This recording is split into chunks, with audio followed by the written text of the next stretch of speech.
If you've got a passion for pumpkin, you've got to get to Dunkin' and pick these up. Our new pumpkin cream cold brew. Smooth, bold cold brew topped with velvety pumpkin cream cold foam. And our delicious pumpkin spice signature latte. Rich espresso topped with whipped cream, caramel drizzle, and cinnamon sugar. And our perfectly pumpkin donuts, munchkins treats, pumpkin muffins, and more. That's how we pumpkin at Dunkin'. Pick your pumpkin at Dunkin', like our new pumpkin cream cold brew, pumpkin spice signature latte, and our perfectly pumpkin treats. America runs on Dunkin'. Price and participation may vary. Limited time offer. Exclusions apply.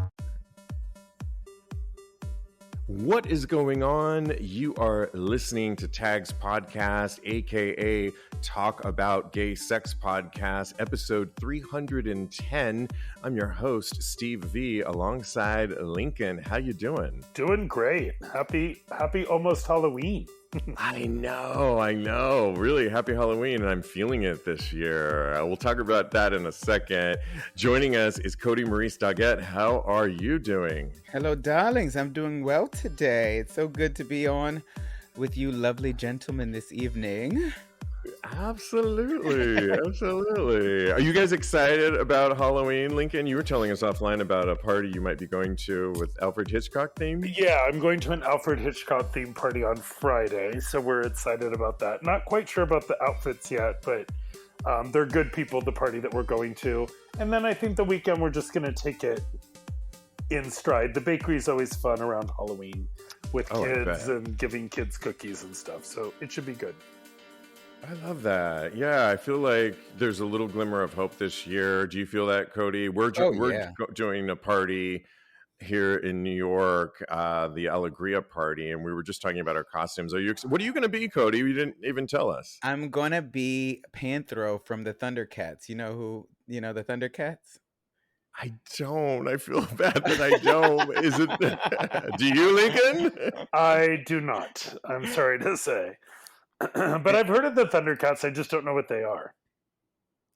They're superheroes. Well, tell us. They're cat superheroes from Thundera, and they're really hot. They don't wear a whole lot of clothes, so that's why I'm going to be one.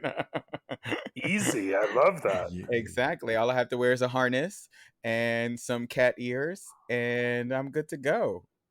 Yeah, we were talking about this offline recently, Kodi and I, and about how if you're going to get these days, we just want it to be sexy. If you're going to go as a gay man, I just want it to be, it needs to be sexy. If I'm going to go to the trouble of getting costumed up, I mean, are you in line with that, Lincoln? About totally. Yeah. I mean, come on, right? But I have a lot of rules about my costumes because the moment I put on makeup, it's in my eyes all night long, and it's, you know what I mean? Like, yeah, I always think long term, and I think less is more depending on the event I'm going to.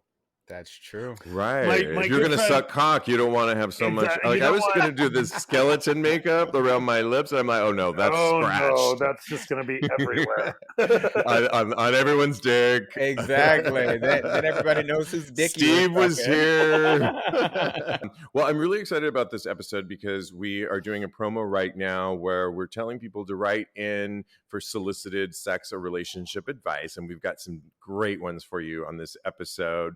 And I got this huge box of Adam's Toy Box toys that we will be giving out when you write in.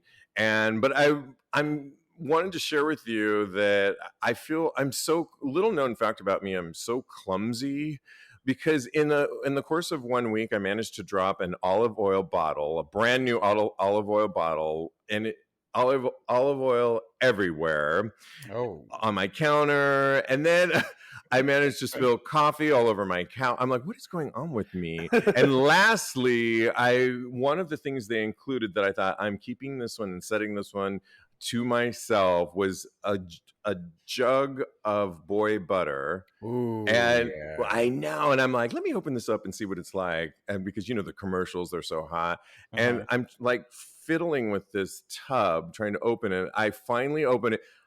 It is like cream that went all over my floor, fell upside down. I'm still sliding all over my apartment with it. I don't know what is going on with me. Boy butter for days. I managed to scrape it up pathetically to try and put it back into the tub. But are you guys fans of boy butter? But they need to change their packaging, I think. Well, it's part of what like the whole mythos and what the aesthetic that they're going for, because it looks like a Yes. country crock tub is basically what it looks like, Right. right? It does. So Yeah. yeah, I'm a fan of it. I'm using some Pure right now, but I have used Boy Butter plenty of times, and I'm I would have been very upset if I had all the after orgy accoutrements in my house, and I didn't even get to have an orgy for fun. So I understand your pain right now. Yes. Oh my God. I salvaged a bunch of it, but yeah, not fun. And Uh, I'm just a huge klutz getting it together over here. Anyways, we've got a couple hot topics that I wanted to run through. And there is, for our UK friends over there across the pond, a terrifying sexually transmitted bacterial infection that is known to eat human flesh, and it's spreading throughout the UK. And I don't mean to tell you this to freak anybody out, but everyone should know, right? oh, for sure. So, though Dona venosus, and I think I'm saying that right, cases remain relatively rare. So let's just put that out there. When Hmm. compared to other STIs and diseases, they have been steadily rising and pose a genuine risk to public health. Dr. Sri Datta from London's My Health Care Clinic warned figures suggest that Dona venosus, which was previously thought to be restricted to places including India, Brazil, and New Guinea, is becoming more common on these shores, as well as the awful symptoms. And it's important people are aware that it's a known risk factor for the transmission of HIV. Oh. Dona venosus, also called granuloma inguinal, oh my gosh, that was a hard one to say, is a bacterial infection that causes bloody sores and ulcers on the genitals. Oh no. And it is more common in tropical and subtropical climates, like I said, like India, South Africa, Southeast Asia, South America. But Australia has also seen sporadic outbreaks. And I think just so people know, the symptoms of Dona venosus are lumps around the genitals or anus that are increase in size and take on a beefy red appearance. Sorry to be graphic on that. A typical first sign may be a nodule, a sore, or an open lesion in the genital areas. So I guess my whole point is just to make everyone aware and to inspect, right? I Hmm. mean, we should always be inspecting. If you're having sex, and I put myself in this category freely right now, and not with like one partner, just get checked, right? Yeah. And in general, whether it's this thing or any other ones, I mean, you just got to keep up with it. And I think with all of these, including this one, the sooner you get checked, the better, because you can get rid of it Totally sooner than agree. later. Yeah. Yeah. I just had flashbacks of health class. Of Dona venosus of seeing or of seeing the pictures in health class. They show you the pictures of the STDs, and I'm like, Oh, sorry. I didn't mean yeah. to be that Oh no, horrible it's okay. memory. It's I wonderful. know. It's wonderful. I'm glad everybody needs to know about it. So I'm glad that you are putting it out there and doing our public service announcement going on here. So thank you, Boo. Yeah, yeah. Just be aware. Yeah. And myself is definitely included in this mix of just inspecting your genitals always. And I think All the right. good news is people are able to go to their doctor now every 3 months for their PrEP or other medication they're on, so they can include that in their 3 month appointment, right? Yeah. Which is good because during the pandemic, people couldn't do that. Yeah, and our other co-host Jeremy Ross Lopez is a big proponent of Mister, which is an online platform where if your insurance say doesn't potentially cover Truvada, you can go on Mister and get prescribed, usually for free, a version of Truvada Prep. And you have to do obviously the 3 month, but they send you the test kits. But one cool thing about that, because normally it's just HIV that you're testing for in the when you go get checked out.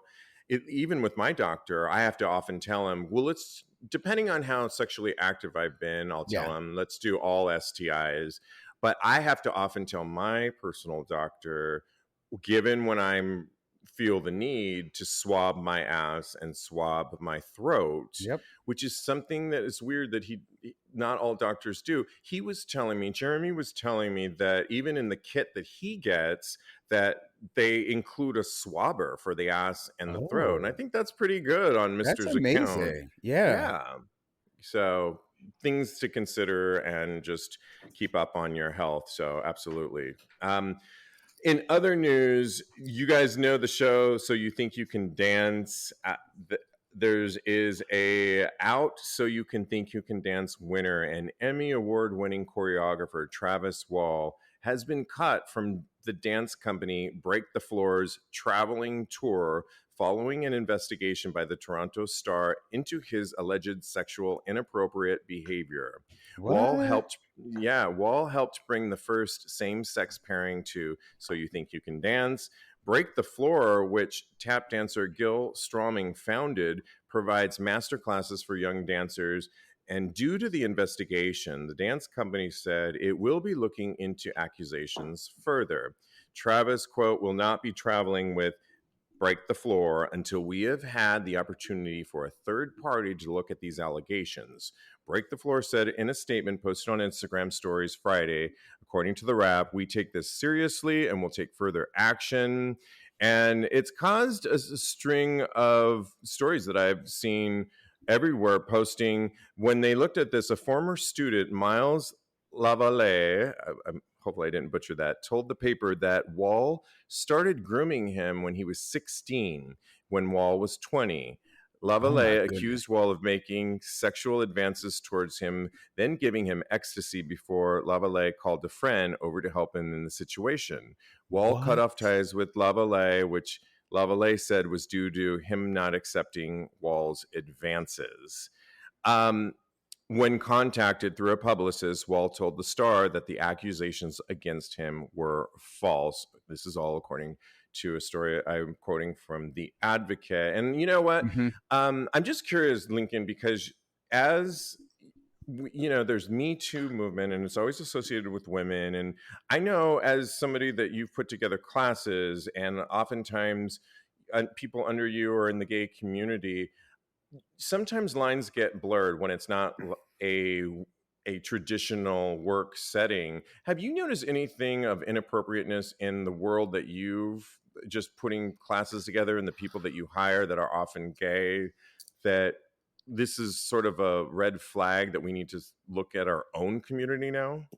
I wouldn't say inappropriate, especially in the fitness industry. Given COVID-19, we've had such a shuffling of the deck.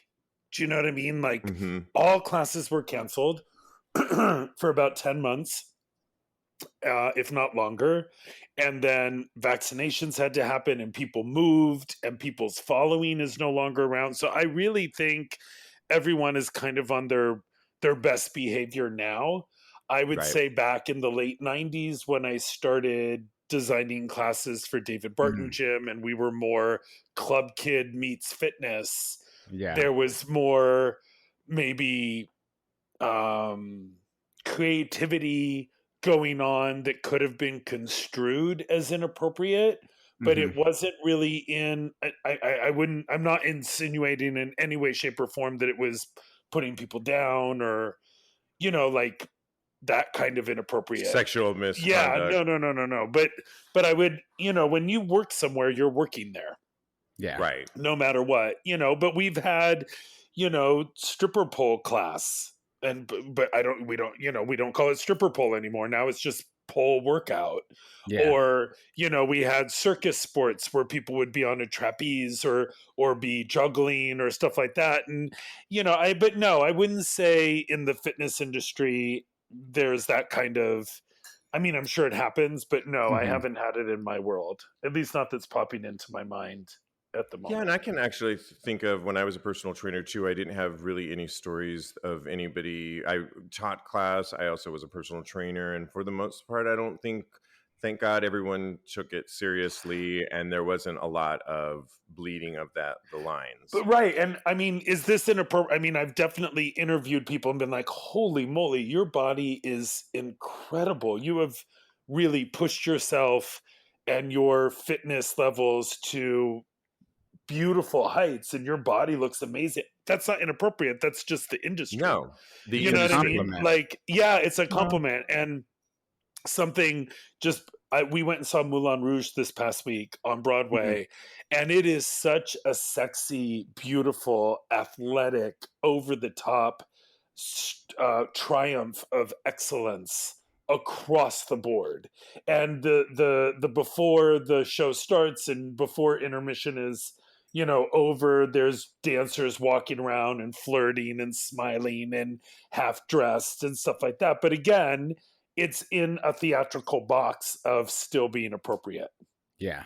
Yeah, and I would say excellence and looking at people we were talking briefly about the Olympics, and I was using it as my goals of, not that I'm going to get to the levels at all, but of just the excellence that they put themselves through. And as a former athlete and trainer, I can appreciate that. I often use people on social media to inspire me, not in a sexual way, but just to inspire me for my goals. Kodi, what are your thoughts about this on sort of, it's interesting because we don't always see a lot of gay people being called out or LGBTQ, but do you think we're going to see more of this, or what's your thoughts on it? I do. I think it's across the board now. I think time is up as far as sexual harassment, and it should have been up a long time ago, but now people are not taking that anymore. So I think we're going to see people being called out for their bad behavior more and more as time passes on. So yeah, I hope it's not true about Travis, because I think he's a phenomenal dancer. I was about to say dancer. I know. I was all for it too. Dance. but no, I know what you mean. Yeah. Time will tell, right? He's innocent until proven guilty. It was almost. It reminds me of that cheerleader. Did you guys watch that cheerleader show on Netflix? It was like I think it was a documentary. Oh God, what was it called? And there was a hero in the whole story, and Heroes? Cheer or something. It was about cheerleaders. Oh, I didn't watch. It was so good. I remember hearing about that. I didn't watch it though. And one of the main characters who we were all like rooting for in the end I think he's in jail right now because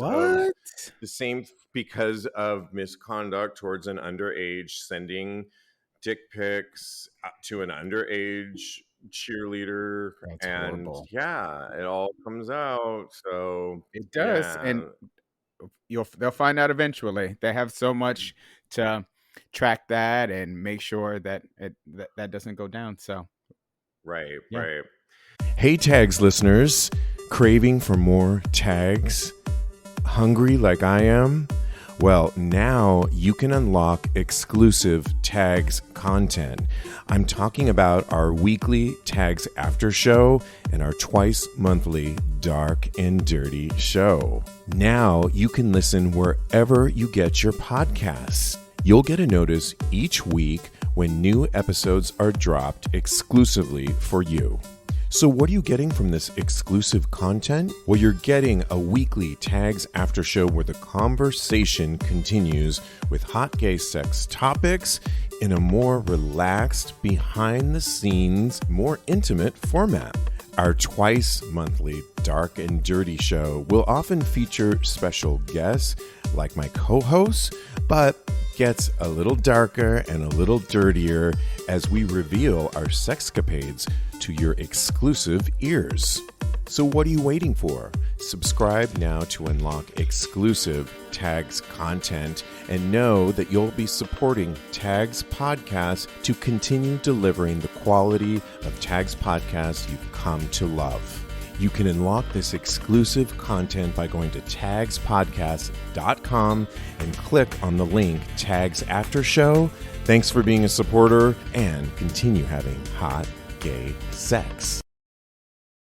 All right. Well, I'm so excited because we have this new promo going on where we always do give you solicited sex or relationship advice. You can always DM us at Tags Podcast. And right now we've got a promo, well, supplies last, of Adam's Toy Box, where we will send you a toy once you send us one of your questions. And we've got 3 for you.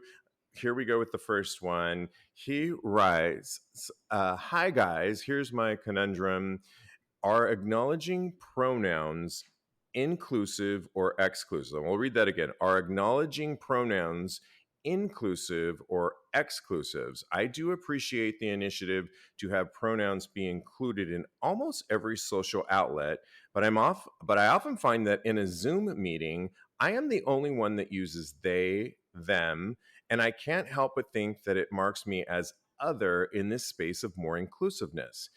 I came to realize this when friends congratulated me for coming out as non binary. And for me, I was not coming out. I am just who I am.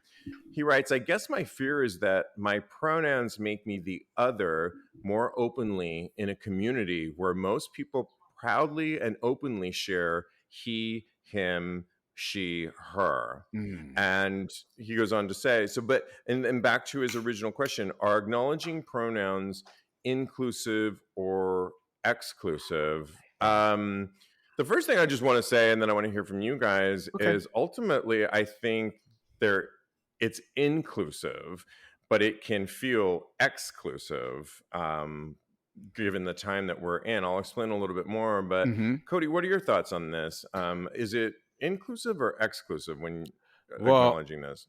I agree. I see his point, their point, and see even now I just messed up already. That's okay. That's literally just started the answer, and I'm already messing up. I see their point because their feelings are very valid because they feel like they're being excluded or it's outing them, and they're not, and they're just living their lives.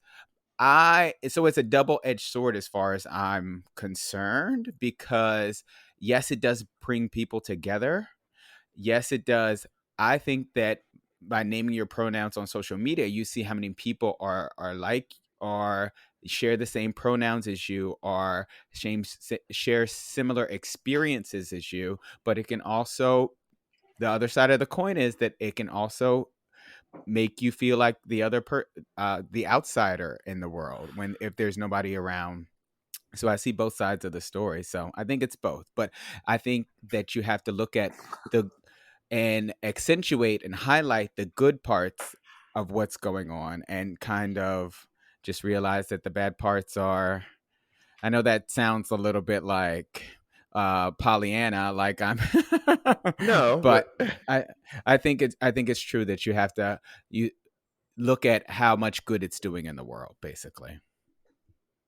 And it's interesting when he talks about people have congratulated him when he came out as non-binary, they, excuse me, yes. There I go again.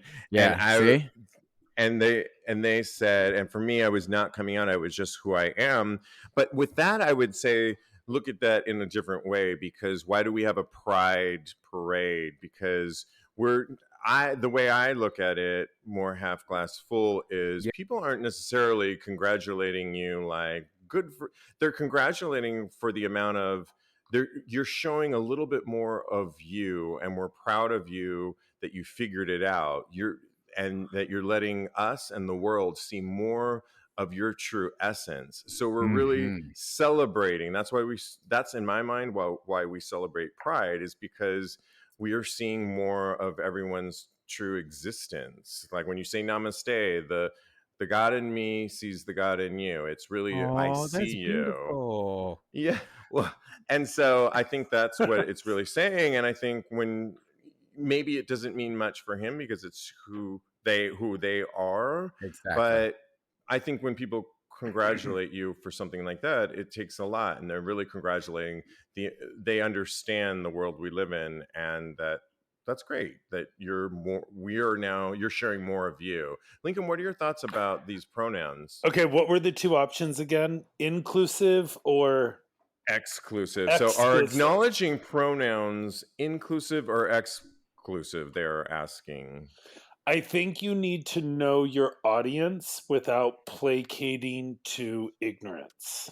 Ooh. So you both completely screwed this up just by opening your mouth with this person, right? Yeah. And that makes it exclusive. because you're awkwardly feeling out of place by just opening your mouth. So that doesn't feel inclusive, right? You don't feel included. You feel like you've said something wrong, so you're not inclusive if you do that. So I think, the world, again, we're not pushing into people's ignorance here. We're realizing the people we're talking to. The vast majority of people just accepted gay marriage less than 10 years ago. Like that, less than 5 years ago. Some people can't even grok that yet, let alone changing their entire language to understand them, they. So I think that, again, you just have to kind of know your audience, breathe in the evolution of how this is playing out, and try not to be offended or hurt or or or maybe just realize you might feel like you might be pushing people away without knowing it. And that doesn't mean that they're bad people or that they're ignorant, or that it's just kind of playing it one step at a time. Did I make a good point, or maybe I didn't? You did, and I agree with 90% of it. You definitely did. But the one thing I would say with all of this is that we're in a turning point of change, and even within our own LGBTQ community, as I like to call this, an LGBTQ plus podcast at times, or I hashtag that. I think for they to be putting this on, one of the benefits of the pandemic was a lot of people got on Zoom and Slack, and that's where you put things oftentimes or your pronouns on there. And you're often, in other words, if they had just had meetings in the office, they probably wouldn't have a name tag in front of them that would have said their pronouns in front of them. Mm-hmm. So one of the benefits I think that's been kind of cool is people can do this. And when you're think about who you're in, I'm making this up, but if they were in an office space, they're all types of people that are going to be in the meeting that you're working with. And it can be such a great teaching moment. In fact, those are the ones you want to really see who your pronouns. And I just think we're in that turning point right now that the more we see examples, if you think of yourself more as a pioneer in many of ways, then you're going to really change the path on how we all talk about these things. I don't know if I agree with that, Steve, because there's a lot of people out there that are not saying they're Republican. They're not saying that they're right wing. They're just keeping quiet about it. And if you put stuff like that out there, you might think you're a pioneer, but it also might backfire. And we just have to be, again, this is what I said before. We're not pushing towards ignorance, but we're aware that it's out there, and we're acting accordingly as we do try and take step forward in where we are in the world. Do you know what I mean? Well, there's a lot of people out there hating on trans people, hating on so I just think we need to be careful. I totally hear what you're saying, but if you're doing this in the works, they didn't say that this was the workspace, but they said Zoom meetings, and so I'm just using an example. I'm saying it to right. you. Yeah, no. So I'm saying this is not the caller, the person. Right. And so I'm saying if you did put that out there in those, it's not up to, there is HR and you are protected by at least those. Well, yeah, you are, but community. And the one thing I would say, I had this example that might seem sort of trite, but when I think there was a time when we used to do these shows for TAGSPodcast, and we would do it at a local bar, Rebar. And I'll never forget, there was a time when and I still am, but I was really into my look and changing my look all the time. And I'll never forget, we were scheduled to do a Wednesday night Tags Live, and I got ready and I was all excited. I had pink braids in my hair all the way down to my waist. I remember those braids. The David Bowie lightning bolt painted on my face. I remember that. I was and I had pink. Yes, you were pink overalls slashed up, and I was so excited. I had a makeup artist do it all. I had somebody braid my hair, and when I walked out, and had this moment, and I hadn't had it because I used to do a lot of looks. I'll never forget. I started to feel, oh my gosh, what am I doing? What's my doorman going to think? What's the driver going to think? When I get out, that little walk that I have to go into the bar on this not Halloween, random Wednesday night. And I realized, process those feelings, Steve. I kind of had a conversation with myself and own it. You have to own it. And I had to talk myself out of it because I wanted this look. And I ultimately had to own it and believe in myself and know that, yes, you're probably going to get a lot of stares here and there, but you ultimately have to own it. And I think I stick with my thing that I was saying before about a turning point in time. Someday, I believe pronouns like this, people just accept it without even, like Kodi and I made the mistake earlier. They will become second nature. But so has evolution, and so has so many things in our LGBTQ world become second nature over time. And I think we're in that turning point. And further to that point, I think what happens is we think about it too hard, and that's when you overthink. Yeah, exactly. That's when you start to stumble. We've been doing they, them pronouns for forever. We've been doing them since the inception of language. They've always existed. It's not like this is something new that's come up. It's just that we're thinking and we're trying to be respectful of someone, and then we're overthinking it, and then that's what happens. You mess up sometimes, and then you just take with a grain of salt, like you said. I don't know. I've always thought of they as two people. I've never thought of they as a person that you're not. That's that we have been using they, them forever, but it's never necessarily been applied to a person that is neither male or female or both. It's been applied to a group of people. So could you change your mindset? That's not actually 100% true. I've used they for and it's part of the English language. I studied English in college. I'm sorry, I don't mean to be like that sounded like really rude coming out of my mouth, but that they is used for one person, singularly. Oh, like okay. Yes, that's it. Go ahead. Well, I was just going to say. I was going to use it in a sentence, but I don't have to. Go ahead. Like Lincoln, they are my co-host, basically. But singular. Singular. Still, right. That to me still sounds like Steve and I are your co-host, they. Okay. Again, in my experience of the English language, whether it's, and trust me, I am no linguist. No.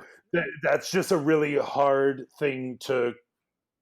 But again, when I am in a group of men and everyone keeps calling them her and she, and I'm like, what is happening? I get all thumbs and stick my foot in my mouth and go, okay, I'm going to go have another drink. Because again, it's not, I hope one day, if that is where it's all meant to go, that it naturally goes there. I don't think the entire world is necessarily going to go there in my lifetime. But I just hope no one's getting hurt. Like I don't have a problem. I obviously have no problem with anyone wanting to be referred to as a certain way. And I will always do my best to do that. But if I stick my foot in my mouth, I don't want it to hurt anyone's feelings because I say it wrong. My very first boyfriend changed his name, and I still say his name wrong. He's I don't even remember the religious study that he did. His name is completely, and every time I call him by his name, he gets very hurt and offended, and he corrects me, and it's actually been a wedge between us. So the original question was, is this inclusive or exclusive? Yeah, and I was just going to ask that. One word answer, Lincoln. What are you going to say? And I feel that I've been pushed away by my very first boyfriend because I can't get his name right. So in your mind, it's exclusive. It's exclusive. Okay. At this point. Kodi, what one word answer is acknowledging pronouns inclusive or exclusive? I think it's inclusive. Okay, got it. Mine's inclusive as well, but I think it's an ongoing conversation, and this was really good. I hope that helped, or we shed some light. It was more a conundrum, he said, though. I like that he wasn't. It was he wrote, or they wrote, and that's going to happen. And exactly. Got a sex conundrum? Need a third ear or ears to weigh in on your relationship matters? How about a new toy for your toy box? Tags is here for you. Big or small, subtle or not, have the Tags crew give you some solicited advice on sex or your relationships. We've got you. And for a limited time, we'll send you a sexy toy courtesy of Adam's Toy Box, where you already get 20% off all merchandise by using our promo code TAGS. So what are you waiting for? DM us at TAGSPodcast on Instagram or email us your questions. Hear the advice on an upcoming Tags podcast. Then we'll send you a sexy toy courtesy of Adam's Toy Box. Got it? We're waiting, listening, and giving it to you. DM us at TAGSPodcast or email us now. Here's our other one. I suppose they write, I'm considered a middle-aged daddy at the age of 42. Now to the business. My question for That hurt. for us, is it out of bounds if masturbating becomes your unspoken sex life more than sex with your partner? Is unspoken masturbating considered cheating, or is like a casual shower? Both of you are in relationships, and so I'm sure you guys have a lot to say about it. Lincoln, what are your thoughts on this? You talk a lot about Peter, and you've shared about sex. What are your thoughts on this? Is it considered out of bounds if it's your unspoken sex life? I'm Lincoln? a little. I know I'm here, but I'm a little confused about the question. Define that a little bit more, because our sex life goes the full 360. So there are times where we're fucking all the time. There's times where we're jerking off. There are times where like it's an ebb and flow, and there's Exactly. times when we're exhausted and we don't have sex for a couple days, but that's very rare. Um, Peter's extremely oral, so that's always kind of a mainstay. I personally like my relationship with my right hand, so sometimes that happens when Peter not in the same room or whatever. But what exactly is the question? If just So masturbation with each other is the norm, do you still have a sex life, or am I yeah, is it out misunderstanding? of bounds if masturbating, and they're kind of stating this, becomes your unspoken sex life more than sex with your partner? I feel Are like you there's masturbating together or separate? separate is how I'm taking it. And with Yes. that, I feel you sort of answered your own question in many ways. And maybe this will help flesh out, Lincoln, a little bit of the way I took it was, if you find yourself asking the question if masturbating becomes your unspoken sex life, that's what they said, more than sex with your partner, then perhaps it really is, because Mm. you've I think said it that. depends what you're masturbating to. Ooh. Because for me, what always gets me off when I jerk off is Peter's always in my mind somewhere. Aww. I'm not out of even like if I think back to my days in Berlin or my days in back rooms, it's like, yeah, and Peter's in the corner or Peter's part of the mix. But it's Okay. very rare that it is, and even if he's not there, it's like, ooh, I would be getting away with this, even though I would never do that. In my mind, that's the place I can get away with that. Does that make Well, I sense? guess it does make It sense, and I does. think that's awesome that Peter's always in the fantasy, which is really awesome. I think where I feel like many of us can agree on is we've all found ourselves. You've talked about it, Lincoln, before. Masturbation as sort of a rubber band at that.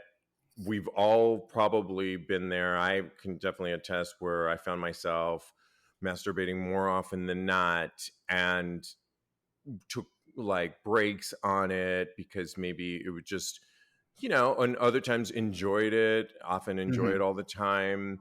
And so I think it sounds like, paraphrasing for the person that wrote in, that perhaps if they're saying that it's they're becoming more of the unspoken sex life more than sex with their boyfriend, then I think perhaps it is, and maybe it's time to look at that a little Yes. bit so that it's not taking over, because we all can agree, I would imagine, that masturbation or can particularly with porn, can be addictive, Oh, right? for Cody, what are sure. your thoughts on this? So 'Cause yeah.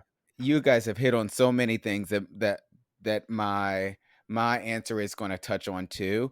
I think that my professional like recommendation and opinion is that this person needs to talk to their partner about why masturbating actually feels like cheating, or it's kind of unspoken. It's kind of in the subtext that it feels like cheating, but I feel like it's there. So just talk to your partner about why it does feel like cheating, and if I think that conversation will uncover some things, like maybe it's something that the partner is doing or that's making it feel like cheating, or maybe it's something that he's internalized from outward influences that it's making it feel like he's cheating. But I think that they should have a conversation and flesh it out and see where that leads them. Now, relationship Cody, because Right.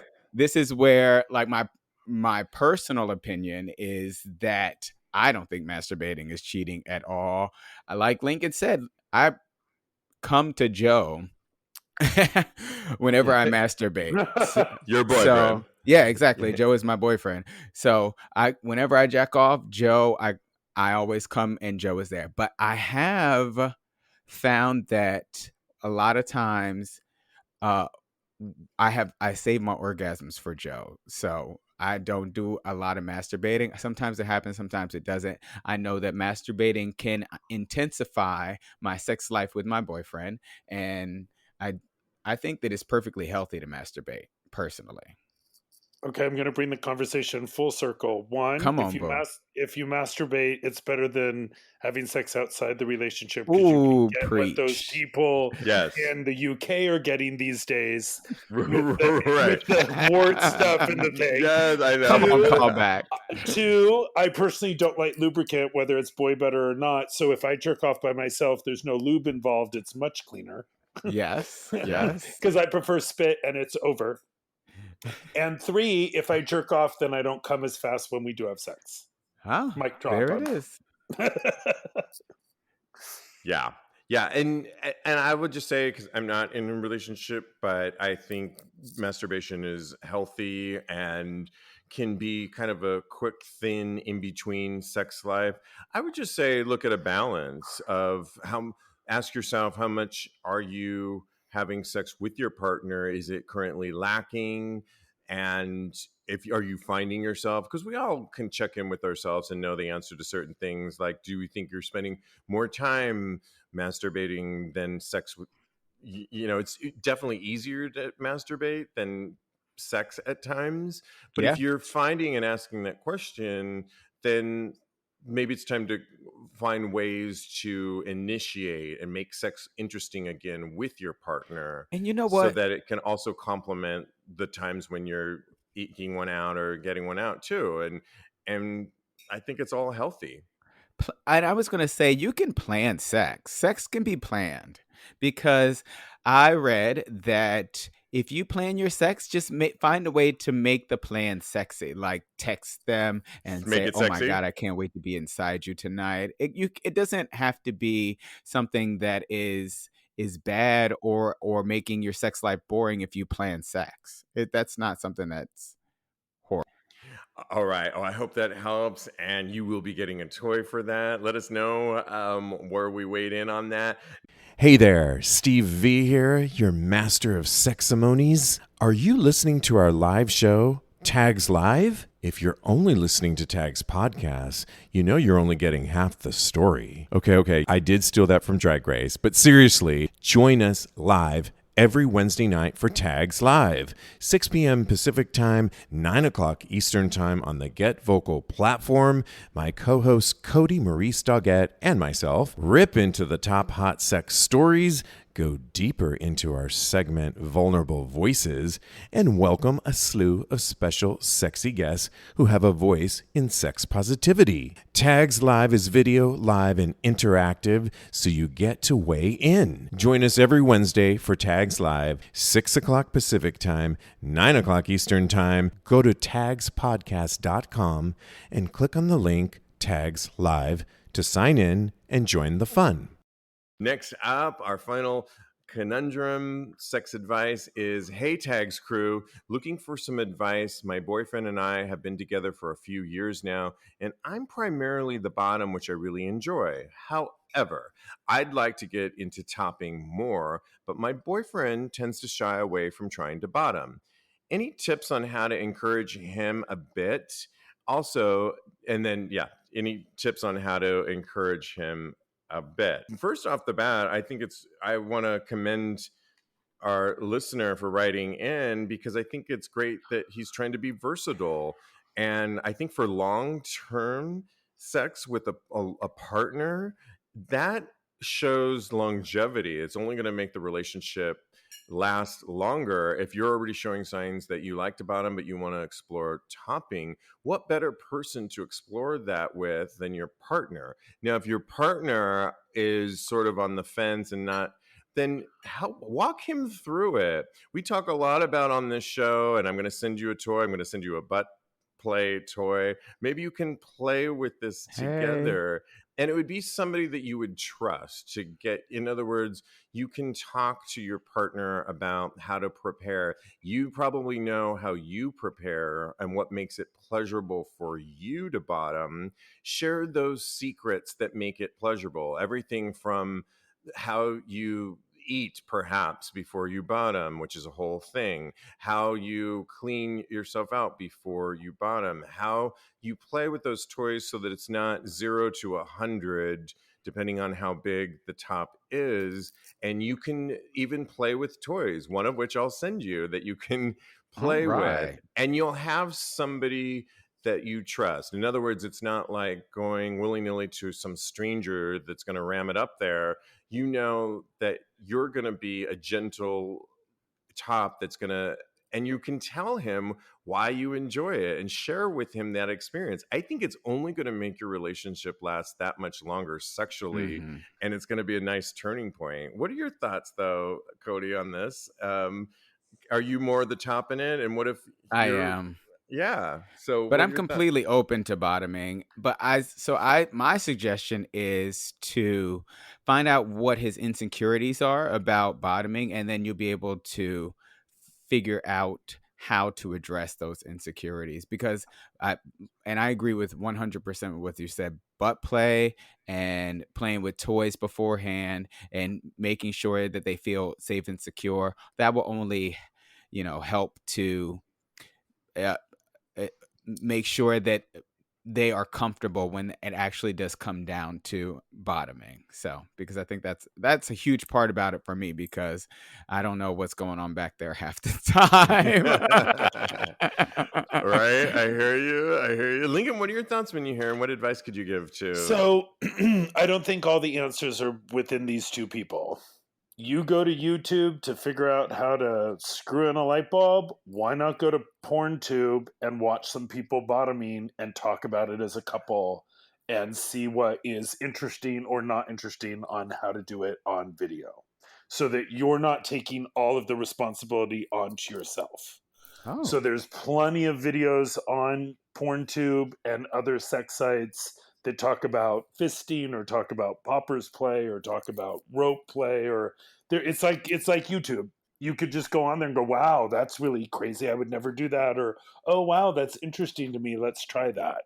And you could match the rhythm of a video if it looks exciting. And it's still the conversation between only you two, but at least you have another visual aid or something like that to talk.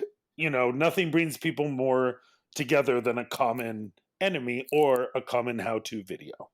That's my advice. That's good advice. And the only thing I would say is, when the person wrote in said their boyfriend tends to shy away from bottoming, they didn't give us any other information on that, but I would want to know, and I'm sure maybe this person does know, what are those factors. It could only bring you closer together, because as somebody that is more bottom, if I had a trusted partner, I would almost be writing this the same way.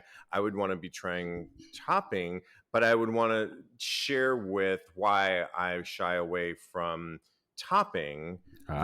and I would want my partner to kind of know this and hopefully hear me out and then kind of work with me on that to try this, in my case it would be topping, in this person's case would be botting.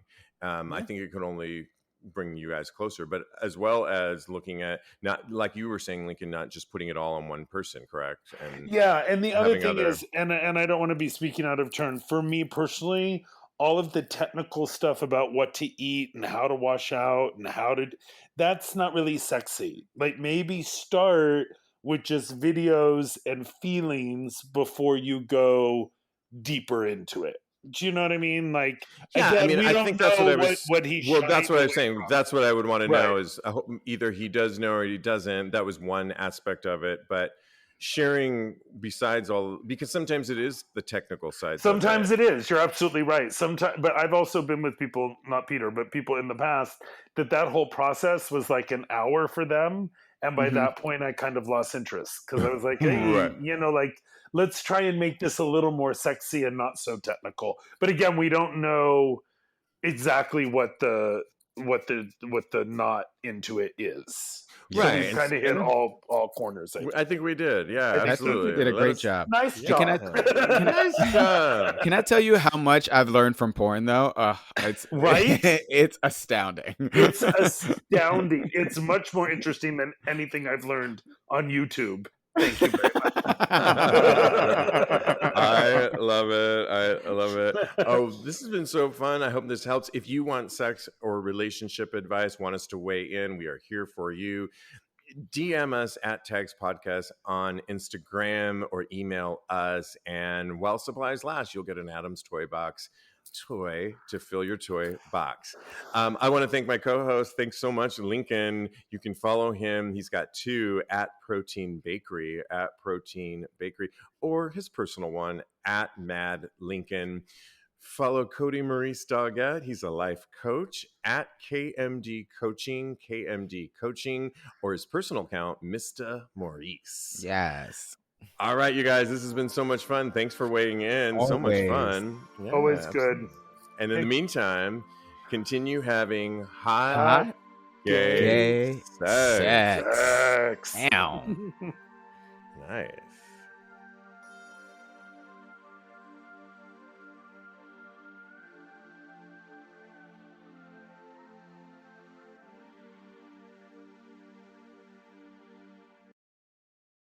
Fall means autumnal breezes and vibrant earthy colors. It also means fall allergens, bacteria, and particles coming into your home. So swap out your old HVAC air filter with a Filtrete air filter from a retailer near you. Let's clear the air. Hey, I'm Katie Grossman, a trail and ultramarathon runner sponsored by New Balance. I'm also a creative professional, wife to my life and running partner, Dominic, and a very proud mom of 2 girls. Life has gotten a little crazy, especially after battling postpartum injury and an abdominal tumor. But running is still a huge part of my identity, and it legitimately improves my mental health. I'm working my way back to racing, but for now, I'm still finding peace on the trail. Go beyond the run at newbalance.com.